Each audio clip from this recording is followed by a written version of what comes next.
Hi everybody, Luke from Foot Tech. Today we're talking about ball mastery and a couple of questions for us really. Is ball mastery dead? And maybe more important for us as coaches, should we be using ball mastery in our sessions?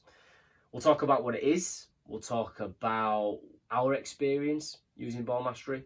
We'll talk about maybe better ways of using it and some of the issues that we found as well when we were focusing a lot of our sessions on ball mastery.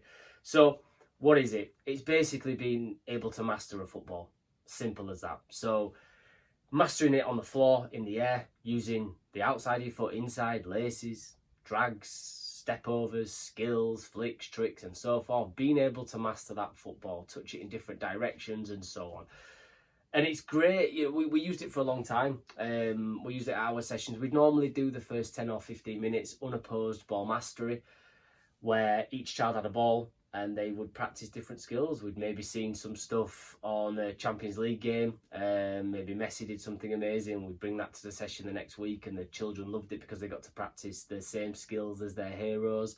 We'd practice using different parts of the foot and just becoming confident with the ball, which is obviously brilliant, absolutely brilliant.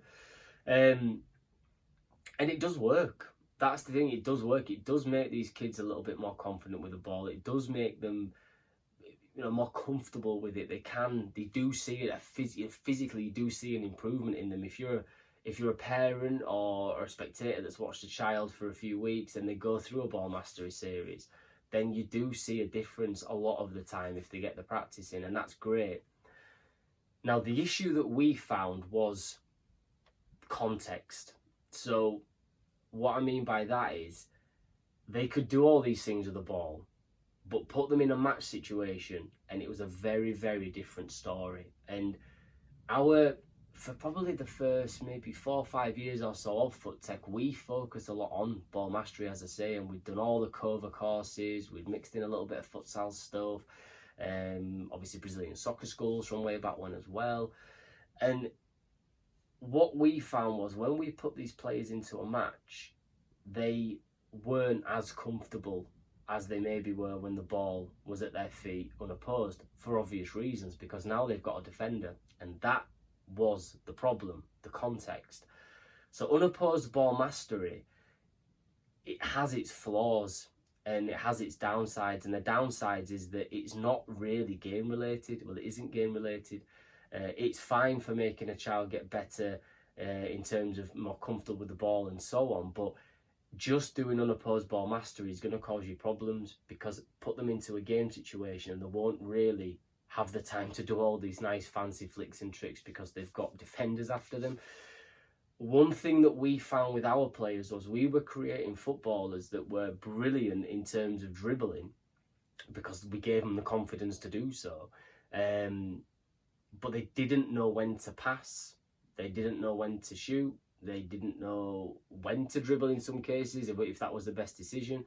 The decision making was poor because they were literally getting the ball, right, I'm going to do some of my fancy flicks and tricks, I'm going to dribble at these players and I'm going to try and score a goal at the end. And it was great because they were so confident to do that, but we didn't focus enough on the game context. We just focused too much on the unopposed ball mastery. So we tweaked our curriculum, which we've talked about in previous YouTube videos, and we're going to talk more about in the next few months as well, which is a bit more of a game-based approach, which is really good, really interesting. And what we've found now is that the footballers that we're creating are much better decision makers. So they're having more success because they're making better decisions compared to the players that we coached many years ago. They weren't the best decision makers because we'd only focused on one particular area and we made them confident in one particular area, if that makes sense. So is it dead?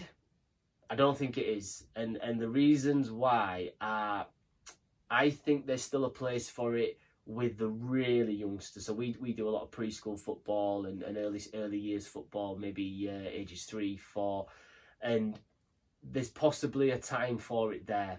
And I don't think that needs to be your fancy flicks and tricks and so forth. That needs to be moving with the ball. That needs to be learning to use different parts of your foot, shoot with different parts of your foot and so forth. even with our preschool sessions, we still have some opposed element to it. We try to get them into 1v1s ASAP. But I do think that with the youngest players that there is some benefit to it, but you've still got to be getting them as soon as you can into that game context, that game situation, because the sooner you get into that, the sooner they realise there's other things around them that they've got to watch out for, the better it's going to help you longer term and help them longer term in particular.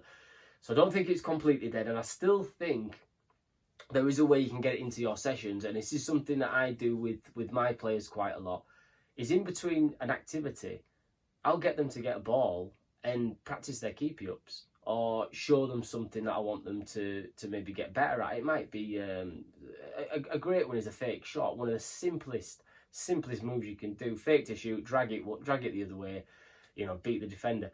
So I'll maybe give them a little challenge for no more than 2 minutes. But in that 2 minutes, they might touch the ball a good few times, and that's great. That's what we want. But it's not taking me away from the juicy stuff, the good stuff, the stuff that they need, the context stuff, the decision-making stuff, using the ball in the right way and making the right decisions. Ball mastery is fantastic, but being a master at the ball and making the best decisions at the same time, that's what we're after. We're after bringing them together. So as coaches, you can definitely get it in between activities, maybe at the start of a session, but we'd always say start with a game. It's just a better way of doing it. It's just extra minutes on in a more match style situation, but certainly in between your activities. The other thing we do say is that, and this is the reason why it's not dead, is they can do it at home. And as coaches, we can give them homework tasks. It might just be get against the wall, try to do it 100 times without the ball stopping, and you can only have one touch. It might be practice your keepy-ups with your left foot or your right foot or your knee and your foot, whatever it might be. Give them a skill, show them a skill on your phone. They've got to go away next week, come and show you that skill before the session starts. That's going to be better than them sat at home on an iPad looking at a screen, whatever it might be. We'd always say if they can, when they're at home, if they can play at least 1v1 against a friend, that's going to be the best thing. But we know what society is like now. Kids aren't outside playing football as much as we probably were when we were their age. So if they can play with a friend, let's play opposed. If it's the difference between sat on the sofa doing nothing and getting outside with a ball, let's get outside with a ball. It's not a bad thing. Ball mastery is certainly not a bad thing, like I say, but there are times for it, and the times are when they may be on their own, in between activities at sessions and so on. What you don't want to do as coaches is take away from that stuff that's going to make the difference, and that is opposed training more often than not. Get them against at least one other player. If you've got the argument would be we're only working with beginner players. Well, my argument there is constrain the defender. They can only hop on one foot, or they've got to hold the ball behind their back, and therefore work on their balance and make it a little bit harder. There's a lot of things you can do in a 1v1 situation to make it easier for beginner players, but they still get that opposed element. We'll stick some stuff on that as well on our YouTube. I hope that's helped, guys. Like I say, there are times for it. It's not dead. Get them out of a football. Definitely get a ball at the feet as much as you can, but let's make it opposed at our sessions, and let's get them practicing these individual skills and keepy-ups and so forth. Let's get them doing that at home or in between activities to keep them busy and keep them warm. Hope you enjoyed that. Any questions, as always, just drop us a message and we'll speak to you again soon.